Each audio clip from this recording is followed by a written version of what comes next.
Today is July 18th. Welcome to Native Calgarian. Oki, Nagana go, Mekoche, Chastakomaki. My name is Red Thunder Woman. My married English name is Michelle Robinson, and I use she and her pronouns. Native Calgarian is being recorded on the lands of the Niitsitapi, which is the Blackfoot Confederacy. The Blackfoot south in the opposed U.S.-Canadian border are the Blackfeet, and north of the border are the Siksika, Gunai, and Bogani of the Confederation, or the Confederacy, sorry. These lands are Treaty 7, signed September 22nd, 1877, with signatures that include the Blackfoot Confederacy, the Wesley Chiniki Bearspaw Nations of the Stoney Nations, and the Dene of Tsuut'ina, some people call Sarsi. I acknowledge all First Nation, Métis, Inuit, status, and non-status across Turtle Island as the keepers of these lands. All non-Indigenous are treaty partners with the government signing on your behalf. I honor the Blackfoot as the elders and members have been so kind to me in my Red Road journey. Elder Red Crane taught me how to pronounce my spirit name. I was born in Calgary, or in Blackfoot, Mohkinstsis, as Michelle Elliott, an English name which has afforded me privilege in an English colonial world. My mother is Northern Slavey Dene, or Satu Dene, but my Indian Act Imposed status card by the Canadian government says Yellowknives Dene. My father is so Canadian. I'm a daughter of the Mayflower, a daughter of the American Revolution, while having an Indian Act Imposed status card. My Dene lineage roots me in the land of the Hare people, also called the Great Bear Lake people, in Treaty 11. I'm a native to Turtle Island, and my Dene nation is a visitor to this area of Clincho Tine Indahe, meaning many horse town, named after the Calgary Stampede. Land acknowledgements are critical for creating a safer space for Indigenous, as well as honoring the host as a guest and acknowledging your role as a treaty partner. My humblest apologies to the Blackfoot elders and language keepers as I try to learn proper pronunciation. Any mistakes or misinterpretations will be on me. I encourage questions so that misunderstandings can be cleared up as soon as possible. I do not speak on behalf of all Indigenous, but I share what I know as I walk down my red road. My Patreon account is Native Calgarian, where you can pledge and support. Thank you to my previous donors for showing your support. If you value listening or watching and can afford to give, thank you. To those who cannot afford to give, I'd love to hear from you at nativeyyc@gmail.com, where you can send in your comments or your questions. I also have a YouTube channel that you can go subscribe, and you can go to Native Calgarian for the latest podcasts. And if you go on social media, we're usually the pin posts. So I'm really proud of this episode because it's one of those situations literally where you put out your email and someone actually contacts you. And Amber and I've had numerous conversations since, and they've been absolutely lovely and wonderful. So I'll let you introduce yourself. Welcome to my show. Awesome. Thanks for having me, Michelle. My name is Amber Ward. I am Cree and German. My mom is from the White Bear Reserve on Treaty 4, and I live here in Treaty 7. My dad is German, but born and raised in Canada, pretty much all over Saskatchewan and Alberta. Right on. Well, I'm glad you're here. So thank you. Me too. Yeah, my stepmom is Austrian, and I've so I love talking to Germans because they're so closely related, but not like close. They're like Edmonton to Calgary, where it's like, no, we don't talk about those people and their ways. Just kidding. It's been the opposite. Yeah, no, I find that right. commonality there, where there's competition because they're not the same, but there's so many similarities. So yeah. I actually just had a conversation with my dad recently, within the last 2 weeks, where he was telling me that we're actually from Austria, and the name Haberstock was taken during World War II. Oh, wow. Haberstock. Yeah. You know, my daughter went to Prince of Peace, and there was a pastor there named Haberstock. Me too. You went to Prince of Peace? Yeah. No way. So was that your like your uncle or a family member? Or you just happened to be a Haberstock? No relation. Oh, wow. Just happens to be. Yeah. Well, and I went to Prince of Peace in the 90s, so. Yeah, well, I don't know if you know, but they're closing. Oh, I didn't know. Yeah, no, we had a whole campaign to try to save the school, and that's people. Too bad. Yeah, it's a really weird situation where they had money problems, and as a result, it went into receivership. So the land itself was owned by this receivership company, and then but it's a public school, so at the time the NDP were in charge. So it was like, okay, well, can we like transfer the school? How does this work? And we were looking for options. The MLA that was there and is still there, completely useless. But Derek Hildebrandt was actually like running against her. So, and he, libertarian mindset where it's like, property. And I'm like, okay, well, what's the Yeah. solution? So I even tried to work with him, and honestly, he was better at trying to find solutions at saving that school. So Hmm. yeah, it was just a weird coincidence, and it was actually a really eye-opening experience for me because I grew up believing in public education, and it Yeah. was crystal clear to me not everyone involved in that situation did, and I was shocked about it. I was Yeah. really humbled. And Yeah. then when I went through the CBE and that experience with my daughter, I had to, like, I'm in mourning actually about public education and Yeah. what people's thoughts and ideas are of it. So, but my daughter had a really good experience up until grade 5, and this is their last year coming up, and then it's done. Kaput. Wow. Mm-hmm. Yeah, I didn't know that. Yeah. That was my grandparents' home church when they lived in Calgary before they moved. Mm-hmm. Yeah, Interesting. So you must have some sort of roots in Saskatchewan. I do. Yeah, Yeah, yeah, because the on both Haverstocks were sides. all, yeah, no kidding. No kidding. Well, I'd love to hear more about your story. Yeah, well, I was born in Estevan, and we moved when I was 6. We did a lot of moving. I think I stopped counting moves around 47. Wow. Um, so that song, I think it's called No Roots. I mean, it speaks to me on a deep level. Yeah. um, but I got really good at learning how to pack. I got really good at making places my home, no matter how long we were there. Um, and I learned a lot of life skills, moving around that much. Um, yeah, my dad was a millwright, so we just kind of went where the work was. We were in Lethbridge, we were in Calgary most of that time. We even went up to Edmonton for a little bit, which I joke around with my friends. I'm like, oh, it's a black stain in my history, but not actually. um, I spent a little time in Lesser Slave Lake. Mm. I was in Three Hills for grade 12 year and then back to Calgary. And I've been in Airdrie the last 10 or 11 years now. Oh, wow. Well, that's beautiful. Airdrie is a Yeah. beautiful little town. I love it. I, I love it. Yeah. Yeah. We're just relocating to Lethbridge, actually. So, and it's the Yeah, cutest little town in the planet. Holy. it And is. have you been to this bridge? Yeah. I lived there and the bridge was common crossing. It's so wild to me because I was at the bottom of it looking up and I was like, imagine deciding to put a railway on top of all the skyscrapers of Calgary. That's Oh, like the that bridge. No, I equivalent. haven't seen that one. Oh, Yeah, it's actually it's so incredible and I was just awestruck by it. Well, I still am when I see the valley. I'm so brand new. Whenever I see it, it just kind of takes my breath away. So the valley is gorgeous. it is, and I don't know what winter conditions are like a lot, but I have seen that there are a Really lot of, cold. yeah, lots of accidents too between Lethbridge and Calgary. I mean, I've Yeah. watched the semis, like, video cam of it going Oh, from the yeah. wind. It's incredible. Yeah. Yeah. So yeah, I'm not looking I forward to making that trip in the winter. Yeah, I actually, Lethbridge was probably my least favorite place, not in terms of city, Mhm. but in terms of experiences that I went through when I was there.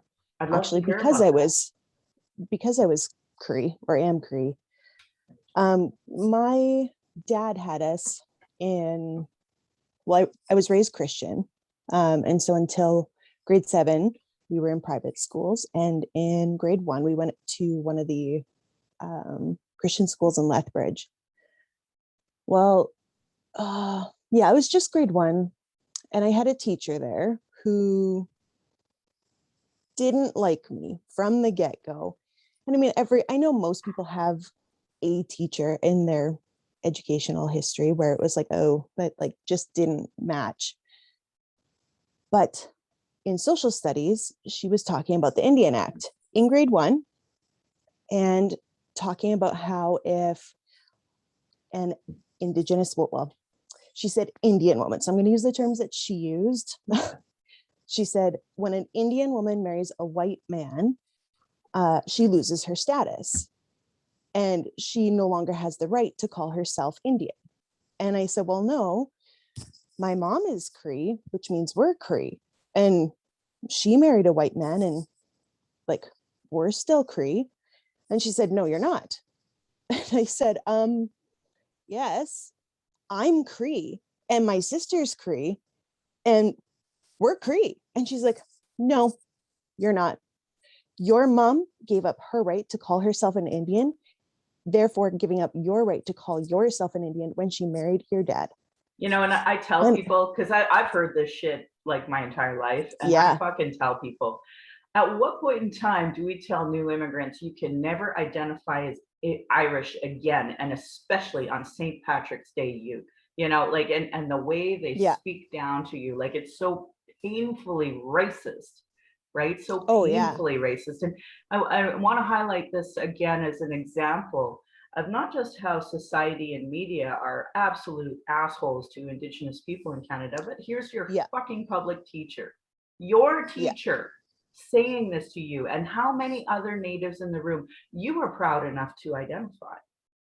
There's lots of us who are not and watched that and knew don't identify in this place as native. Sorry, please continue. Yeah, well, it's funny you say that because I talked to a friend of mine. Her name was Jolene, and she was Blackfoot. And I said to her, I'm like after, I'm like, why didn't you say anything? Like, why'd you let me say that by myself? Like, I'm only half. You're full Blackfoot. Grade 1, she said, F you. Don't ever effing talk about it again. In grade 1. And I was like, oh, okay.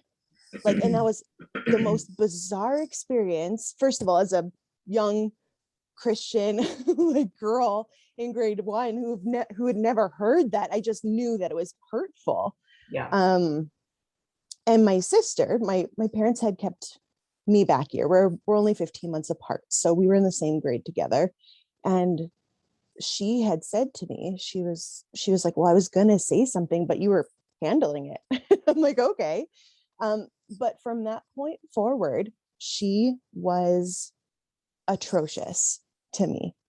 I was left-handed, and when I wrote with my left hand, she would hit my hand with a ruler, and she forced me to write with my right hand. And she would say to me, writing with your left hand is for savages, and I will not have a savage in my classroom. And then she would keep me in at recess. Can we just pause that for a moment? Absolutely. I just absolutely want to highlight that to all of the non-natives listening to this. How Please shitty don't use that word. your people are to our people. Like, what a great example. And we were taught to respect teachers, that they are in a position of authority. And here, you know, like, I know Indian residential schools are not comparable in any capacity, but the truth is we've been institutionalized to be treated like savages. And I mean, this is the so-called public education. Like, and I tell people, because I'll say to people, you're either treated poorly as a Native person, or you're taught to treat natives poorly.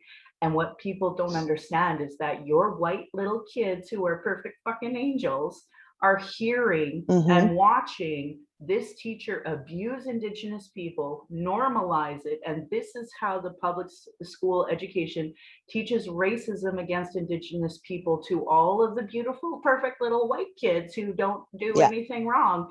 They're being taught white supremacy. This is what I'm talking about. So I have to amplify it, because I'm really sad to say this, Amber. I don't know why you have to spoon feed like these Canadians so much, but you do. And then for the natives, like for us or for our children, they're being taught they're inferior, and that's absolutely unacceptable. unacceptable behavior. Yeah. Like, this is not safe spaces. Like, you want to talk about anti-racism and Indigenous education, call to action 57. Like, our children are still being abused Yeah. in this stupid system. Yeah. It's horrible. Yeah.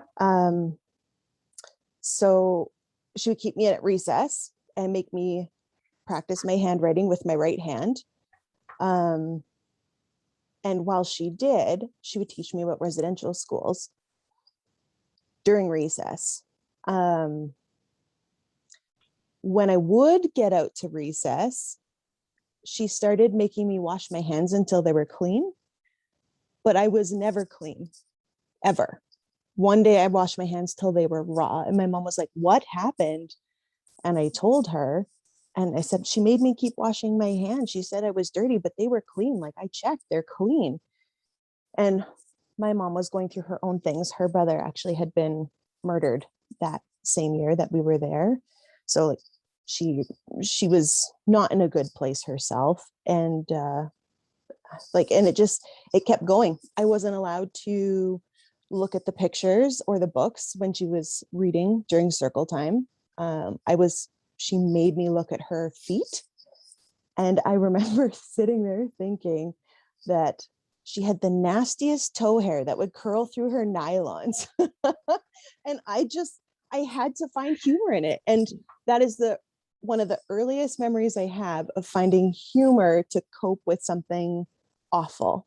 Mm-hmm. And I still use that very much today. And but yeah, no, it was awful. And I started asking questions. I asked my dad. Well, I asked both my parents. I said, like we're Cree. What does that mean? And my dad had said, like, be very proud of your Cree history, your ancestry, like, be very proud of that. Like, it's a beautiful thing. Yeah. But because we're Christian, the spiritual beliefs don't align. And so like, we're not going to encourage that. This is an example of, what was said versus what was heard. And what I heard was, we're Christians, so that is evil, right? Like, that's bad. Yeah. And so I'm going through this at school. I'm hearing from my dad that this part of me is bad. Like, it's beautiful, but it's bad. And then I'm thinking, like, well, the other half of me is German. If we're holding people accountable for history, like, where's the good in me? And so I really that's when I started internalizing a lot of things. Like, I was so incredibly proud. And that year did some long-term damage internally. And it's a part of my story. It's a part of my journey. And I mean, I'm not glad that I went through it, but I am glad that I'm able to share it and let other people know that they aren't alone in what they've gone through. Oh, and that's exactly why I'm so happy you're on the show, because I think, like, we have to heal as people, and we need to hear people talk through a different medium, and we've been silenced for so long. I know people are going to relate to what you just said. I know it. Yeah. Well, when the 215 children were found, it's something I've been working on probably the last few years, more specifically the last year, and then in the last couple months, very intentionally. But I had wondered what had happened to this teacher. Because I had always said, the way that she treated me, the way that she set the environment for it to be not okay, not even not okay, it was unsafe to identify as Indigenous. And let me show you why. And here's what I'm going to do if you do. Yeah. I had said, like, 1996, 1997 was when that last residential school closed. And I said, based on how she treated me and knowing that it was a faith-based school, I had said I would not be surprised if she had taught in those schools on the interactions that she had had with me and the environment that she created. And there was no holding back. There was no holding punches on what she was saying. Like, there was no consequences for her. Yeah. I remember going out for recess and literally keeping my hands in my jacket pocket the whole time so I didn't have to wash them so that they weren't dirty.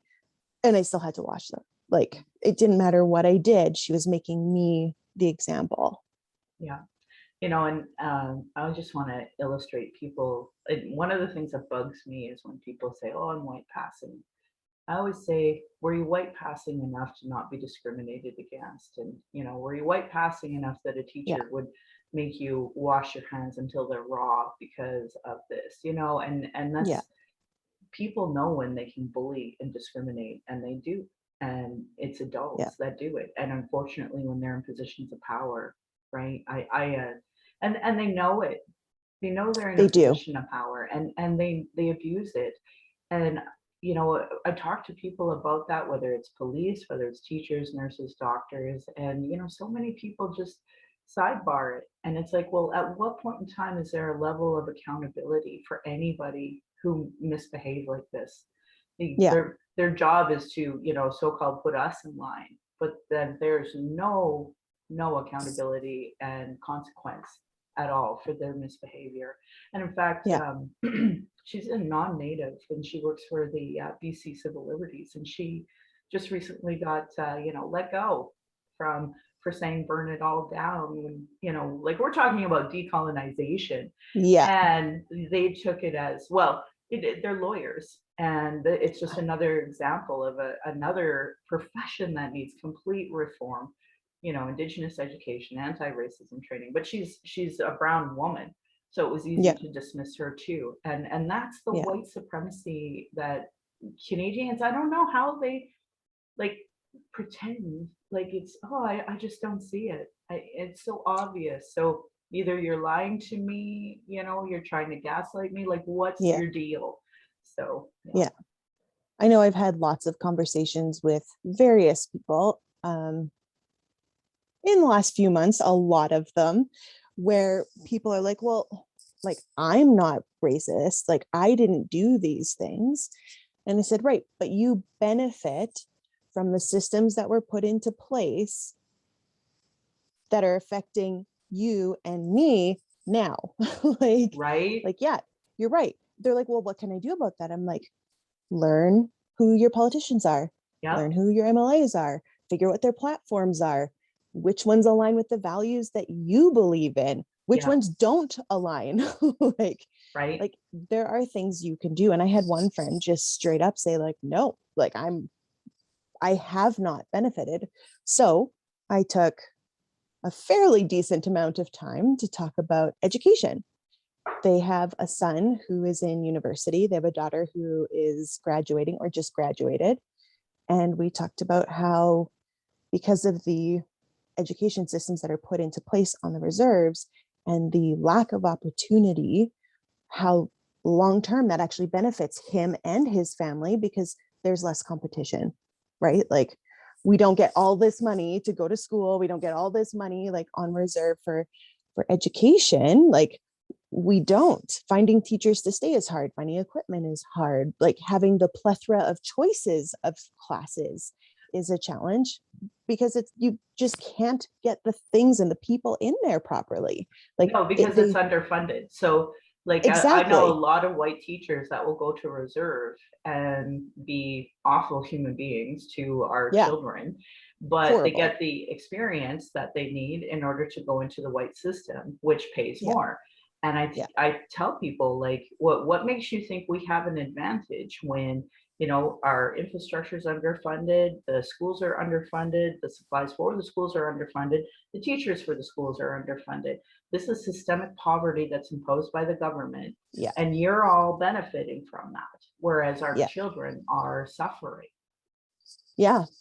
Yeah. And he was like, well, if it was important, like, would they get to school? I'm like, do you have any concept of how large these spaces are?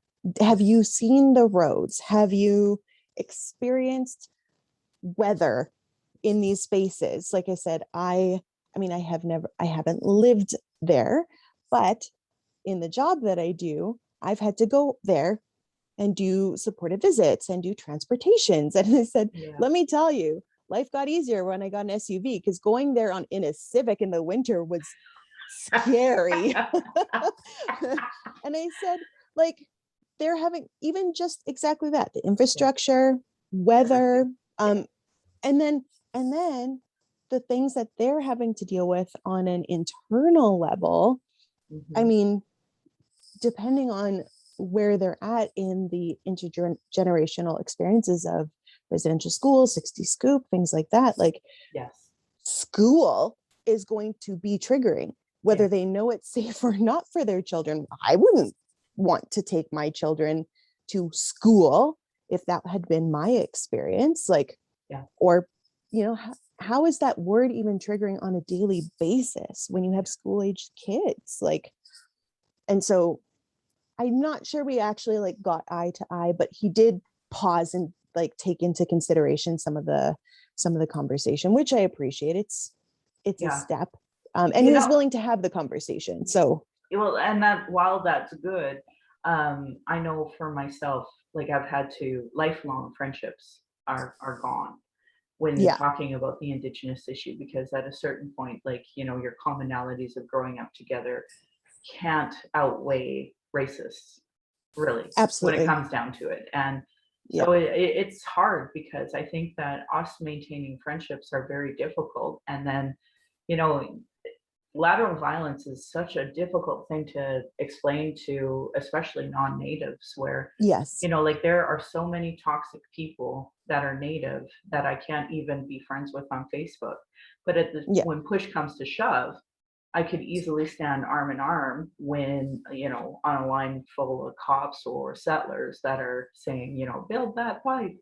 I'm like, you know, I'm sorry, but you don't understand sovereignty. And, you know, we may be broken people, but I don't like saying that. We might be, some of us might be on different parts of our healing journey. And some of us, you know, are incredibly, you know, unsure on some of these subjects, but Jesus, in the end, we're all Indigenous people that are being racially targeted, and we stand in solidarity. And us being together, like I hate the term resiliency, because we shouldn't have to be so strong. We're undergoing genocide, and the rest of us that haven't been killed yet, we stand together. So, you know, and statistically through the Indian Act is, you know, we're going to lose our status. So we have to start teaching those who are non-status to strongly identify as Indigenous, regardless of a stupid Canadian issued card, because otherwise we'll be extinct. And by their standards. My band has actually already been labeled as extinct and then reissued as, oh no, they still exist, because of some Iowa anthropologist came in one day and was like, oh, they're extinct. And it's like, have you looked around and seen all of these brown people with black hair? No, you don't see them. Like, holy. So those are just the examples of the barriers that we face, that these people who, I don't benefit from white supremacy or the Indian Act, like they just can't see it. You know how many like 7th generation farmers have like been like, well, I didn't benefit. And it's like, I think when the RCMP cleared our people onto little parcels of land called reserves, your people fucking benefited. So kiss my ass. I don't care what your mortgage is. You know, like totally. If I went over to Britain and just cleared all the white people and put them in little jails and then just said, well, I paid a mortgage on this land, therefore it must be mine. Like, how would they feel? Right. So in my head, I always make up a story that I'm going to go to Britain one day and erase everything and call it Michelle Land. And just, I like it. Yeah. Anyway, so what are some other parts of your journey that you'd like to share with us today? So I've been thinking about that kind of over the week since we had the conversation, and I think that there have been a lot of different things have happened like throughout my life that have, you know, not solidified, but reinforced what I experienced that year in grade 1. I've had friends walk away from me, literally stop the conversation, turn and walk away and never talk to me again once they found out that I was Cree. And because they were making racist jokes about how their parents found Indians in their backyard drinking Lysol. And I'm like, what? Nope. Like, you know that I'm Cree, right? And she literally stopped, turned, walked, never talked to me again. I'm like, whew, okay, bye-bye. Like, yeah, you can go. But there are things, so as I mentioned, like I do supervise visits and transportations, but more recently I've been doing youth work, and I absolutely love what I do. Yeah, and I've done youth work at a couple different agencies locally here in Calgary. There was one experience that I did want to share because I think it highlights several things. So there was a brand new First Nations Housing First youth program being launched within this agency. And they were looking for a coordinator, a team lead. Yeah. So I had applied. I had done a lot of work within the team that I was currently on at that time. I had trained up the new staff coming on. I'd even helped train the coordinator who was switching from one program to another. I love that work. I love training people and like, let's get you set right and then like release you. But I thought, I had the experience to apply for this position. So I did. And they called me in after the interview to just let me know that I hadn't got the job. And it was my manager and my at the time coordinator. And she said to me, she's like, Amber, like, you are so good at what you do. And you're so amazing with the youth. And you just have this like very natural, authentic way about you. And the youth respect that and pick up on that. And I think that's really important.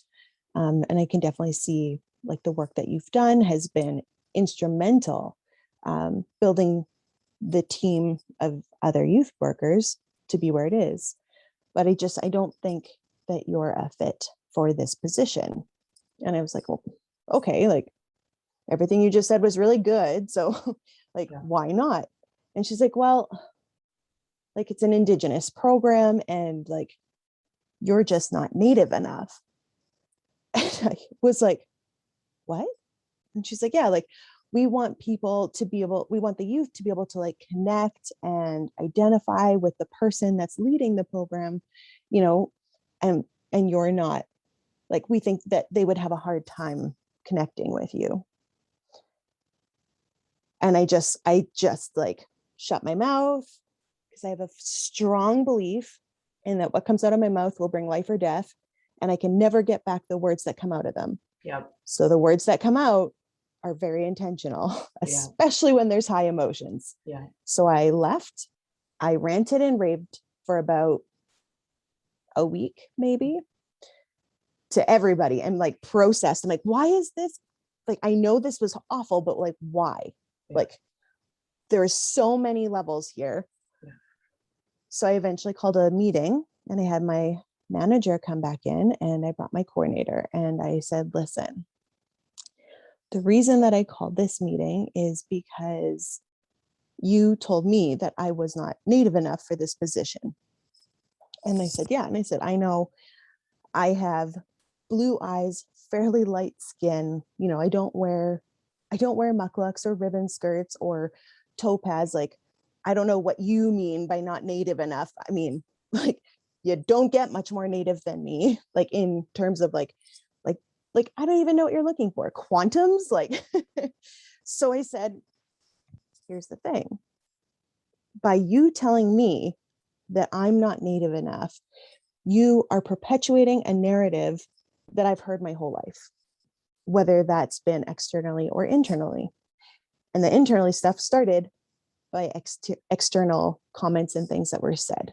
Yeah. And I said to her, my grandparents were survivors of the residential school.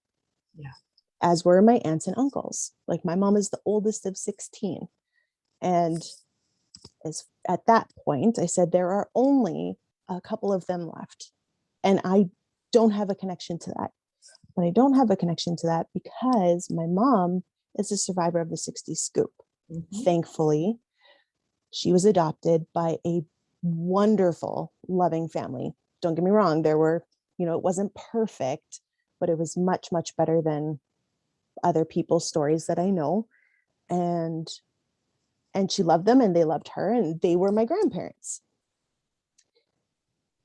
But you telling me that I'm not Native enough is amplifying that my grandparents and my family went to residential schools, that the government decided to take my mom from her home and her family, her community, her culture. Yep. She was placed into a family who had Christian beliefs down the road, who loved her, but were so scared because they had been told, they had tried to adopt her and her two immediately younger brothers. They had been told that if they pushed to try to adopt all three, that they would take my mom too. And so they backed off, they adopted my mom, and they had to let her brothers go. They were a good family. Then my mom married a white Christian man who, came with his own things, who perpetuated, be proud of being Cree, but we're not actually going to engage in that. Yeah. And because my mom hadn't grown up with it, because she had grown up afraid of what would happen if she went back to White Bear, Yeah.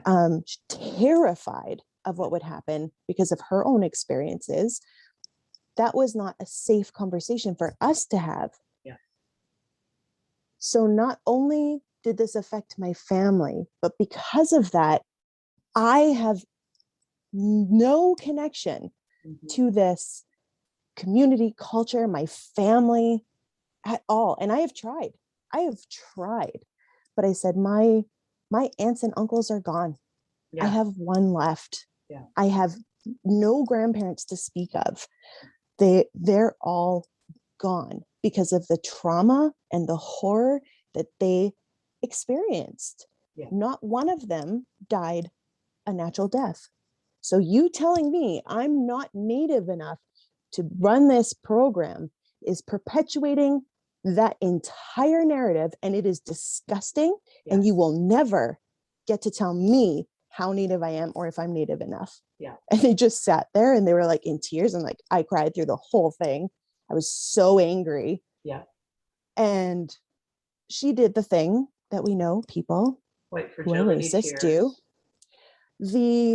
Oh, well, I'm not racist. My son is half Black. I would never say anything to like do that. And I'm so sorry that what I said hurt you, and like did the whole thing. And I looked at her and I said, no.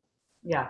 You said what you said. Yeah. Like, and that was that. And then she had a tendency, that manager, to pick on one or two people until either she wrote them up enough for bogus things and they got fired, or until they quit. Yeah. This just amplified that. I was definitely the target until I left, yeah.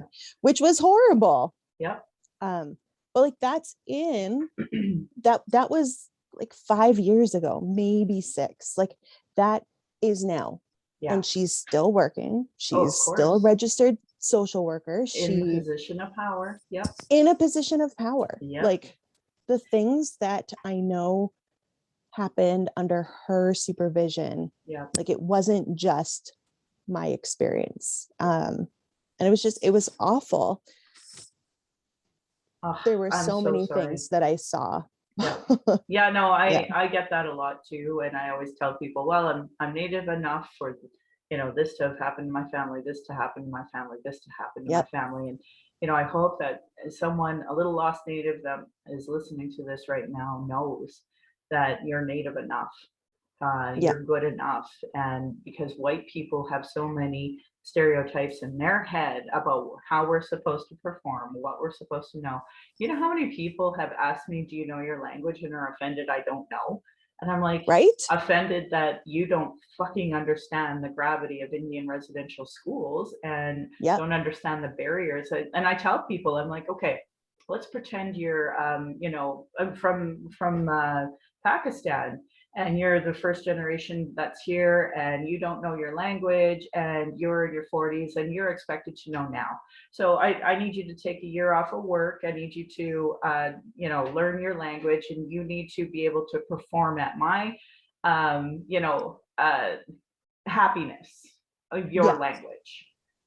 And of course that doesn't make any fucking sense, but yet that's what's perpetuated on us by Canadians, whether they're white, whether Yeah. they're newcomers, whatever.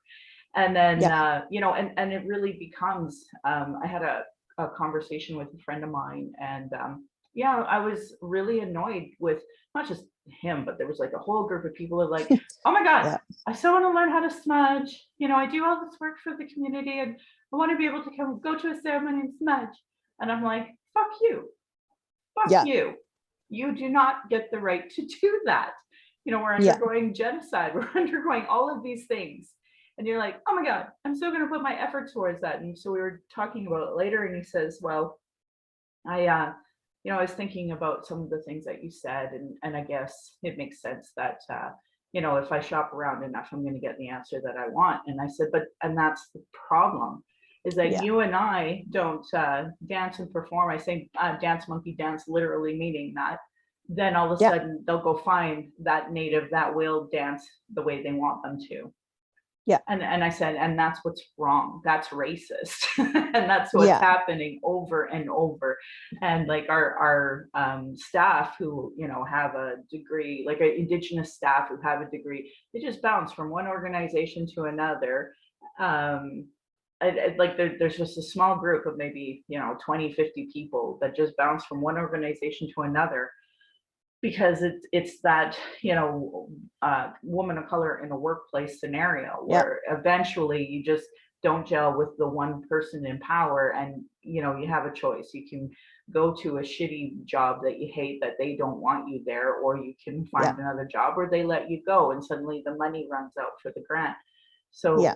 So it's such a disgusting, sick part of our society. And I tell people, like, it's not enough we were born in socioeconomic levels that are below, first world standards, but then it's Yeah. perpetuated in our adult life. So that's why I Yeah. tell, like, I used to give so much free information, and at a certain point, it's like, this doesn't matter to you.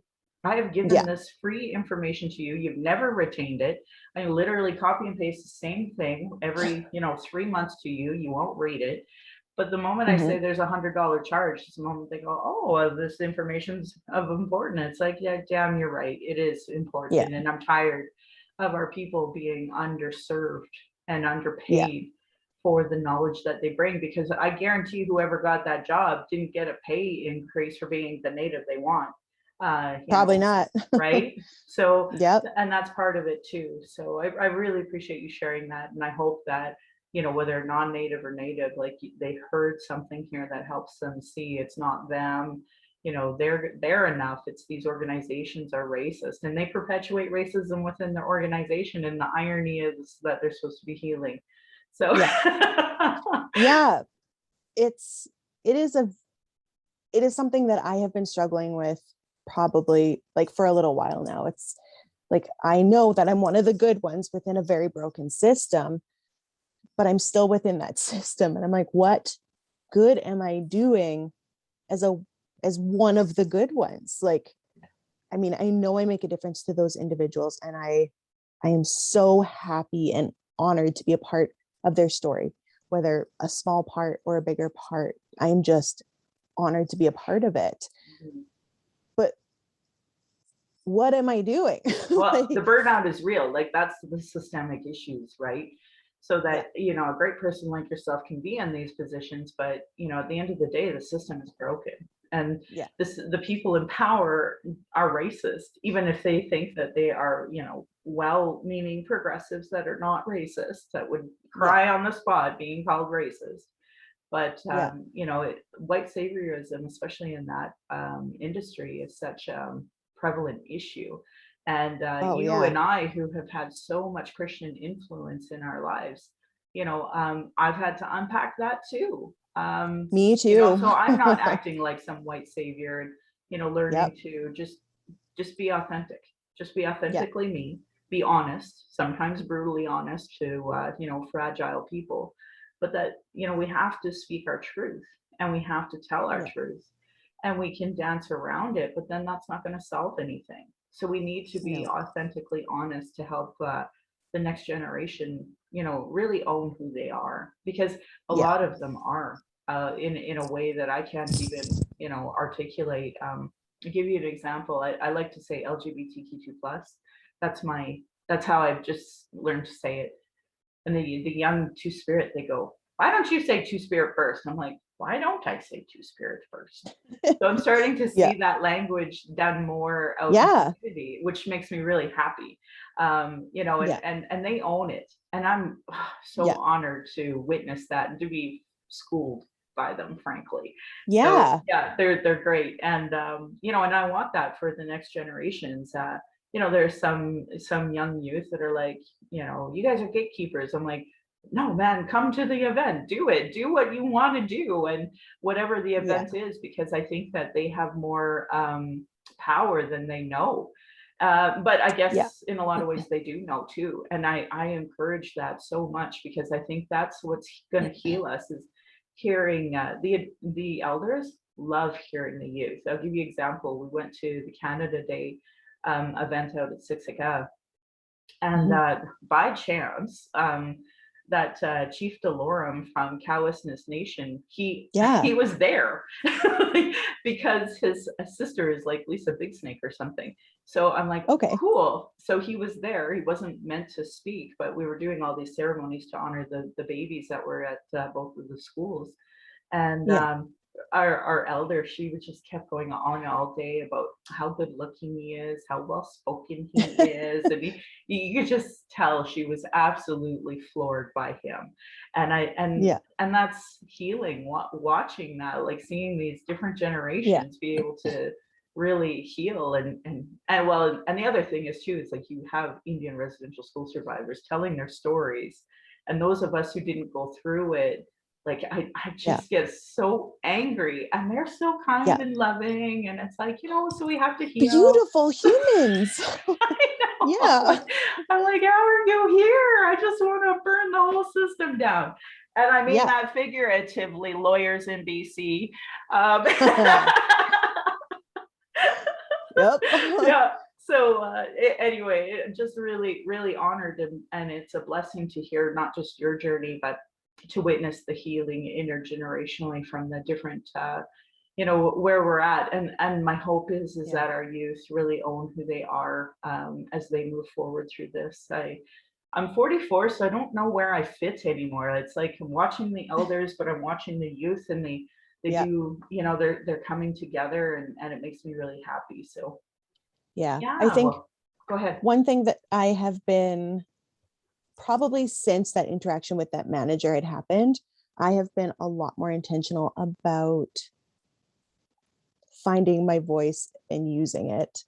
Because the last time I remember finding it and using it that firmly was in grade 1, standing up to my teacher. And yeah, and I was like, okay, that felt not good, that felt right. Yeah. And there is a difference between saying something because it feels good and saying something because it's right. Yes. And I have since then had many opportunities, because apparently when you open your eyes to stuff, you start seeing a whole lot of shit. Yeah. Yeah. And so I've had many opportunities to share and to encourage the youth that I work with to find their voices. And if they're not in a place to do that, to be an example of it. I took a young lady to a fast food place during COVID. So there's only a couple tables open. She got a meal. I got some ice cream. It was glorious. We're coloring and drawing. No big deal. And 2 people came in right behind us and 2 people behind them. And we all pretty much sat down within 2 minutes of each other.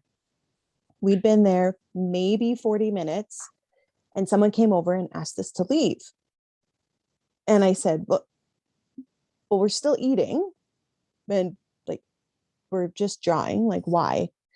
oh, well, there's other people that want to sit and eat. And I said, oh, well, why aren't you asking them to leave?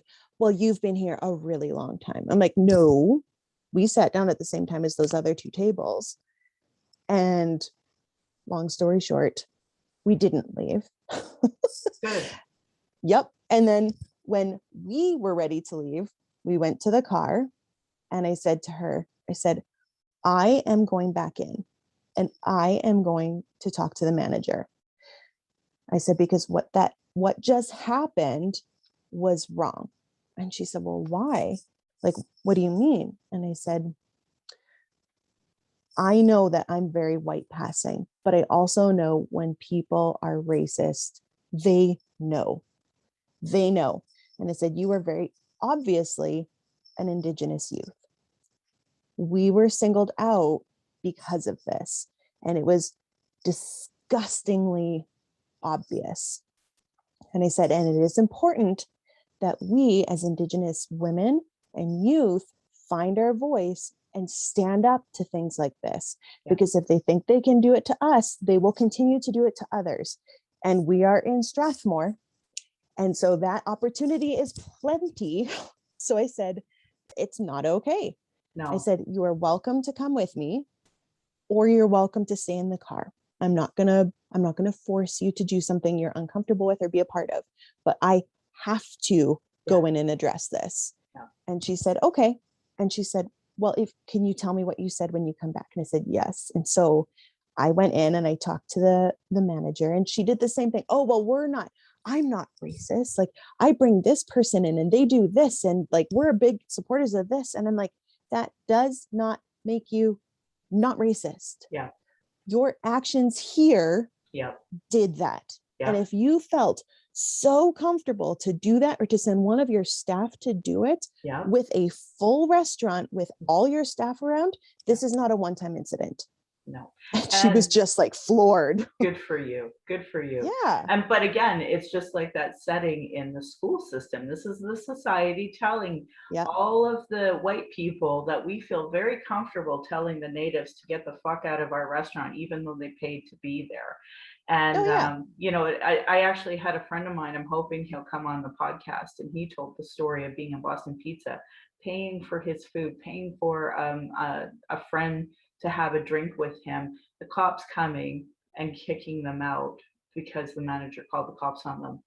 They weren't belligerent. They weren't nothing. Yeah. And he was schooling the cop about how wrong that whole situation was. But, you know, at the end of the day, if the teachers are abusing you in the school, you know, the McDonald's or whatever this fast food is comfortable being a jerk to you and you only. And this is an example, you were native enough to be singled out like that. You know, like absolutely. This is what we're being taught as natives and people who managers think they're and not racist. agencies. Exactly. Like it's so systemic and so pervasive. And yet, you know, your average Canadian's like, we're not racist. And it's like, oh, Betty, you need to sit the fuck down and listen to us then. Because why is it I can bring you on? Why is it I can bring other people on? And we hear the same issues happen over and over again. You know, at a certain point in time, you have to admit how racist, and especially in Strathmore, I mean, I'm really like, I get really upset when I think about, I'm from Abbeydale in Calgary, and that's where Colton Crowshoe was killed. And, you know, just hearing that Kirsten, a young man, the way he was, you know, hunted down and gunned down by those two brothers. I can't understand, you know, how many Indigenous women have been murdered by District 4 Calgary police, and there's no consequences. And now I'm in Lethbridge, where, you know, they even like they're so bad here that they're under investigation in so many different ways. So I don't know at what point in time Canadians are going to wake up to this issue. And then with the whole, you know, missing children and unmarked burial sites, like I've been doing the TRC through the Calgary Public Library for over 5 years now. We've been talking about this issue. And it just, the feeling of being gaslit, like I don't know how our elders put up with being disregarded and dismissed. all of these years because it's so obvious and so painful, and I hate it so much. And I hate that Yeah. they've been going through this because we've been going through it. So I know they got it Yeah. worse than we did. Absolutely. Yeah, 100%. So anyway, yeah. Yeah. Is there other parts of your story that you want to share today? I have. I can't believe how quick time goes sometimes. Oh yeah. But um, also, I can have you come back on our show too if you want to I would ever come back on. So I would love that. I would that'd love be that. great. Um, I think when we had talked, you had said, I hope you remember to talk about it. So I Yes. wanted to just bring it up really quick. Um, so I know we've talked about like education, not-for-profits, even just the social sector of like fast food or restaurants and things like that. But one area that I know that it is rampant is healthcare. Um, I I'm 35 years old. I have had a chronic issue with my monthly cycle and all the fun things that come along with that. And I've had to be on synthetic hormones since I was 12, I think. Mm. Well, it turns out I have what's called, I think it is synthetic hormone resistance or synthetic hormone intolerance. That's the word, which means my body does not tolerate synthetic hormones. So my family doctor had sent me to a gynecologist to talk about like the different options of an IUD because it's not as all the hormones at once, right? Like it's not daily, it's just kind of there slowly and the possibility of that being a better option. Mm. So I had gone in and got a little bit of a history from me, and he went over to his computer. He took a couple seconds, looked, and turned back to me and said, well, I think a hysterectomy is probably your best option. And I was like, what?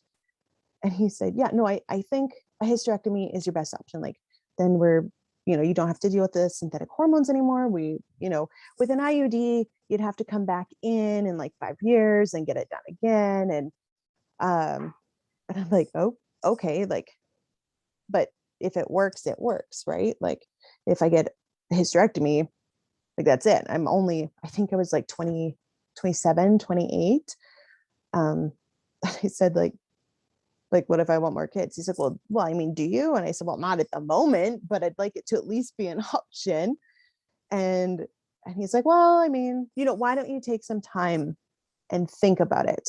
And I didn't really put it together until I was actually talking to a friend of mine who also works in the social services sector, who is white, but very aware.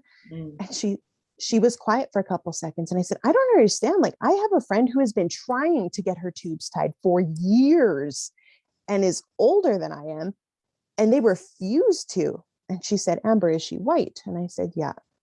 And she said, yeah, you were offered a full hysterectomy at 27 because you're First Nations. Yeah. And I was like, oh, and the truth of it was like a gut punch. Like, it physically hurt when she said it, because I knew that that's what it was, because it didn't make sense that he went to the computer and just scrolled for a second and like came back, and then that was his conclusion, is that was the best option. It's really, really awful that was, oh, you're Indigenous, so here, like, And just, that's you don't need now. more kids. And that's now. Yeah, no, Like, and and the Peter Lougheed Hospital must be proud as a punch that they ruined my life so much that I oh didn't want to yeah, have more kids, because I that's the Active Genocide by that Karen yeah, Stowe, like that book. And I just I'm mad at myself that I didn't have more kids just out of spite. But I mean, right, obviously, you know what's healthy. I know it's healthy, and obviously, it yeah, was not a healthy time for me to ever consider having kids again after what I went through with their racism. And I later found out at the death hospital, a lot of new immigrants and natives call it. So yeah, it's that picture of our healthcare is so broken. And I've been trying to on the download talk to Corey Ashley about what happened with Lillian, and he was on the show and he's working on a yeah, petition. now that we have a stupid federal election around the corner, Ugh, we have yep. to wait till after the election to, submit the petition and do some work on Yeah, that, because it's just, I hate this colonial system so much. But at the end of the me day, like, too. why do we have to have the Jordan's principle and all of this? It's because Yeah, inherently the entire system is racist. yeah. Not just one part, it's No, all the parts. all Like, of it. and I mean, and that was a private OBGYN office.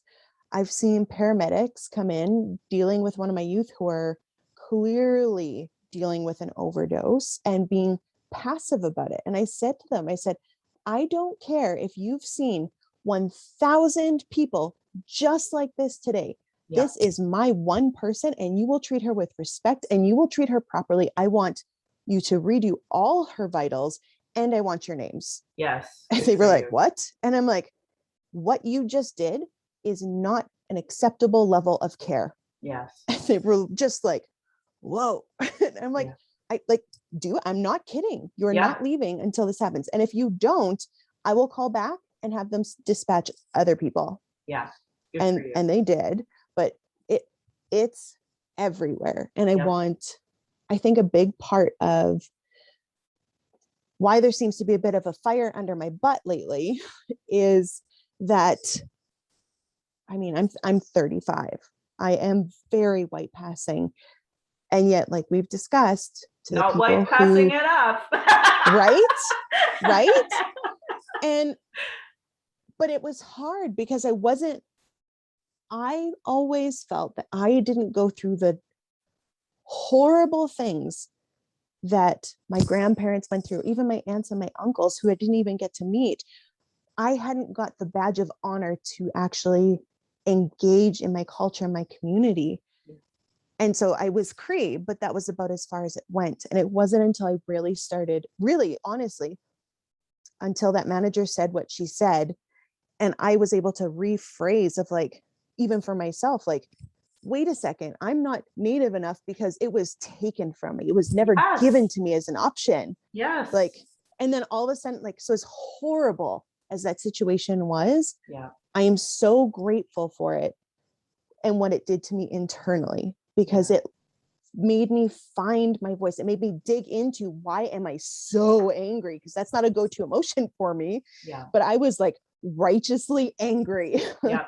But it is righteous anger. Like it's something that I think it's its own teaching that's important for people to hear. And it was actually the Strong Indigenous Women like Facebook page that said that, where it's like your anger is the teaching.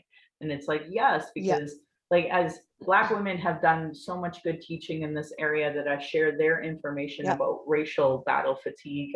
That was done by Black professors. I called them and asked them, is it okay for me to use this terminology?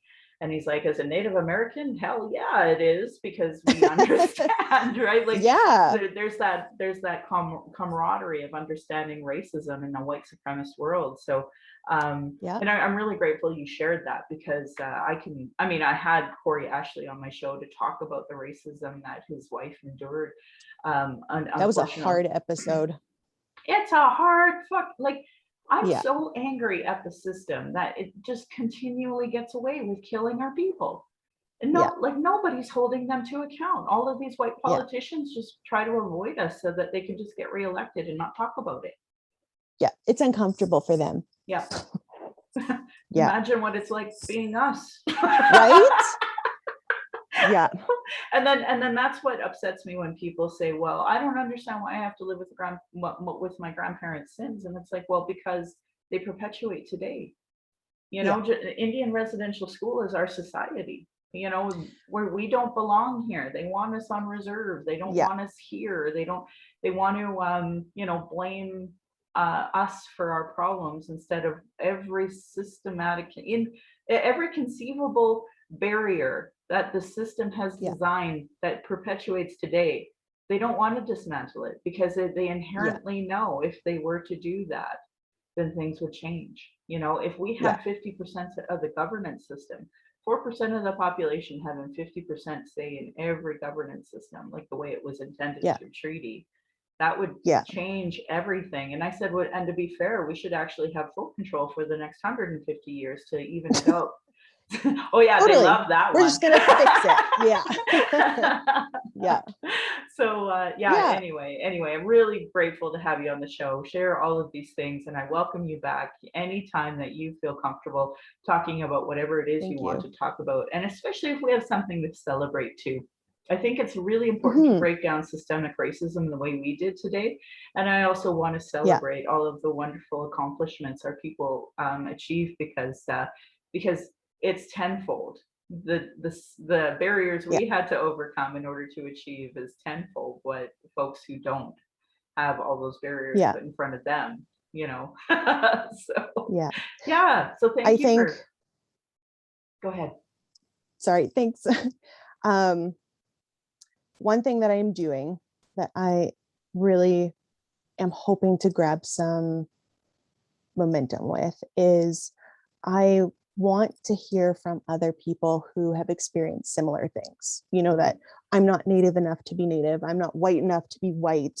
So I'm just kind of this in between. And then, you know, internalizing that exterior, internal racism, the lateral violence conversations. And one of the things that I'm doing is I've started doing demonstrations, working on the 58th call to action outside of churches. They're peaceful demonstrations, but it's an opportunity for people to come together to ask for that participation and support. I'm very careful in how I word things, that it is a time for Indigenous, Inuit, and Métis individuals to come together to say, hey, this needs to happen, and for our allies to amplify our voice. Like, it's not their time to be like, oh, well, I was related to this, or not related, but like, I'm friends with this person, so it's okay. And it's like, no, right now your job is to say, yes, redirecting, listen to them. Yes. And then also really, really encouraging people who have those similar stories to start sharing them, and to hear, not just to hear, to know that you are Native enough. Like, you, I don't care if you have a status card. I don't care if you are blonde hair and blue eyed like my daughter. I don't care if you do wear the, you know, ribbon skirt. Like, it's all beautiful, and we're all Indigenous, and we have an inherent right to that. And if your great great grandpa was Indigenous, you have a right to that. And it's not about jumping on the bandwagon. It's not about, oh, well, it's a good time to do this. Let me tell you, it is not a good time to be First Nations. Like, it is not. So if you have that internal turning struggle, and that, like, and you have every right to claim that and to stand in it.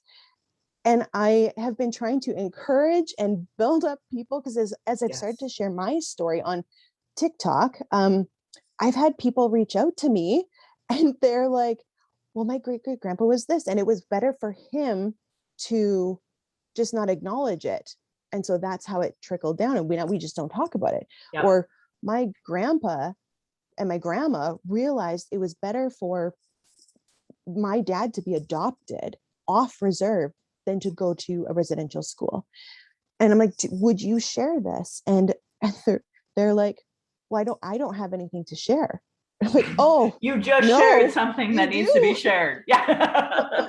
But because, and it comes back down to that, because it hasn't happened to them, they minimize that experience, where until I had that opportunity to say, hey, wait, pause, time out, I didn't have those experiences because they were taken from me. That is the same.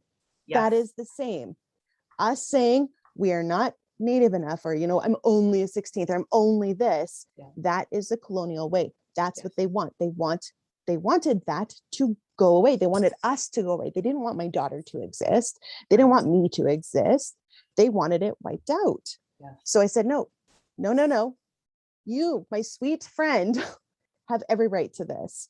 And so I am in the process of starting my own podcast and YouTube channel. I have no idea what I'm doing, but I want this conversation to keep going, and for people to be empowered to claim who they are, to stand strong in it, Yes. and to start doing the things. Like, if you're having one conversation that you wouldn't have had before, I'm proud of you. If you're saying, hey, I am Indigenous, I'm proud of you. Like, that is important. And those are small, but they're so significant. Yes. And that, you know what, now that I know you're on TikTok, I'm telling everybody I'm an old cringy over 40 mom on TikTok, but I'm telling you, you're gonna have to follow us now in order to find out when Amber gets her podcast and YouTube going, what her information is, so that you can hear it from her too. Because I get annoyed with myself, and I want to like not do the podcast sometimes, because I'm like, oh, why do I have to say the same thing over and over again? But then I get to meet somebody like you and I get inspired.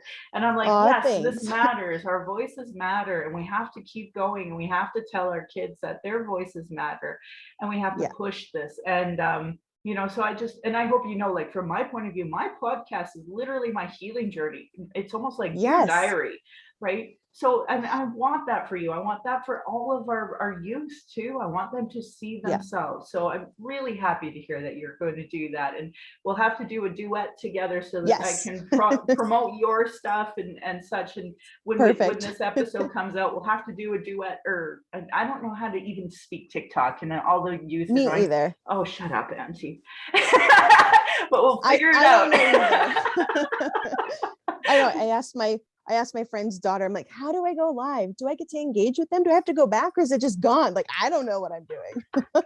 I hear you. I'm there with you, but we will figure it out, and we will put it out there so that and it's not just youth. I mean, there are people in our demographic. I mean, I'm 44 and I really started the Red Road journey when I had my daughter at the age of 30, because I dealt with a lot of sexism in my 20s, like went to regular white counseling for domestic violence and such. But in my 30s and on, it's actually been unpacking racism and unpacking and my Indigenous identity. I think that's the main issue for our generation right now, is our identity, and our our youth. Some are committing suicide, and we have to stop that immediately.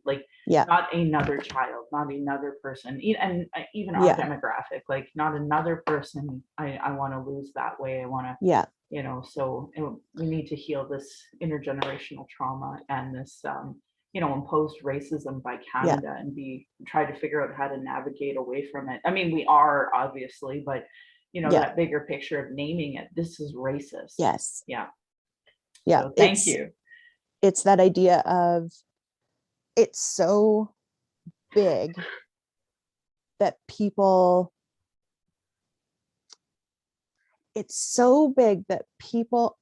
instinctually and intrinsically do the things and say the things without even having any comprehension how much they're perpetuating it. Yes. Like, it's just 100% blows my mind. And then how we process, and it's like, oh, well, now I'm going to reclaim this, and I'm going to do that. And then you don't know where to start. Like with me, I don't have family left. Like I have one uncle who isn't able to talk about it. I love him and I respect that. But it's hard because I want to ask all the questions. And so even for me to try to learn and understand, I'm so grateful that I have 3 wonderful women who are so open to answering all my questions, no matter how big or small. Like, why are ribbons vertical and not horizontal, or horizontal and not vertical? Like, why are they this way? And what do the colors mean? And like, they've just been wonderful. And I want people to find people like that in their life so they can start to learn. It's a slow process, but it's important. Sounds silly, but there's a song in Moana talking about knowing who she is, even though she doesn't know yet. And it makes me cry every time. Even just talking about this silly Disney song makes me tear up, because it's exactly right. Like, we know who we are. It's in our blood. Even if we don't know. You know what? And I tell people, when you go into ceremonies, and like I was raised atheist, really, with obviously a lot of Christian leanings, because that's our society. But I kept bumping into ghosts, and I was like, okay, so there's obviously something bigger than what I understand.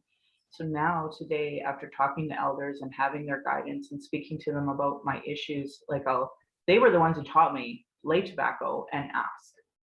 And Yeah. I'm not kidding. All of the coincidences in the world can't happen every time you do it. So, but the Yeah. bigger picture is this, is that sometimes I get an idea and I'll say it and I'll be like, that's not really my idea. And I know that's my ancestors talking to me. I just Yeah. that's an idea in my head that's not mine is clearly, something Yeah. bigger than what I understand. And I respect that and I love it and I listen to it now. So to the youth that are like, I don't know about this, start laying tobacco, start Yeah. smudging, reach out to me or Amber or any Cree elder or Denny elder. And like the Blackfoot, they have been the ones who have been helpful to this little lost Satu Dene. But, Yeah. there are elders that want to help you. So don't hesitate to reach out and we will Yeah. get you connected. For the non-natives, please stay in your lane. Yes, Holy, like please. you've stolen our land, you've stolen our culture, you've stolen our language. Can you just like amplify our voices? But for the natives, Jesus, reclaim who you are. I'm so Yeah. grateful you've been on my show. Thank you so much, Amber. Thank you. Right And on. I kept looking at the time after you said the time and I'm like, oh my gosh. But you know what? I don't mind having a long podcast because for some people, they get really into it. And if they pause it, they pause it. Big deal, right? It becomes a part two-er for them. Who cares? So, I'm grateful that you're on, and I hope that anyone listening who really enjoyed this episode will let me know and let us know so I can tell Amber what you said as well. And we'll just move forward together and look for us on TikTok, apparently. We'll figure it out. So I'm really proud this podcast has given solutions and included cultural safety training, cultural first aid, and almost all of them to create a safer space for Indigenous people of color, those with disabilities, and LGBTQ2+ to speak. I want to say thank you to our authors, Cheryl Ward, Chelsea Branch, and Alicia Fritkin, peertohelp.bc.ca. What is Indigenous cultural safety and why I should care about it? Their work are cultural action tools that I've said over 100 times in my podcast. So please support Indigenous work as part of your reconciliation work and settler understandings. I'm just lucky enough to highlight and repeat it here. Internalized racism and lateral violence is another form of violence Indigenous and marginalized folks experience by the structure of oppression imposed on these lands. Racialequitytools.org by Donna Bevins has a piece of what is internalized racism to unpack that a little more. Do's and don'ts for bystander interventions by American Friends Service Committee. This is what you do when you see a woman in a hijab being mistreated. I've said it over 100 times in my episodes, so I hope people consider listening. If you're in Alberta and you experience racism, you can report it to Act to End Racism or text at 587-506-3838. Indigenous have been talking about our issues, sharing our traumas and reports, commissions, public hearings, and now podcasts, just so it can be regularly disregarded. No more. Honor our words, honor the treaties, listen to politicians and their policies and platforms. If they don't recognize the marginalized in their budget with Gender Equity Plus, if they're cutting violence prevention programs and services, Indigenous education, uterus health choices, gay-straight alliances, lack of human rights for migrants, immigrants, folks with disabilities, know that your vote to that party directly negatively impacts marginalized people.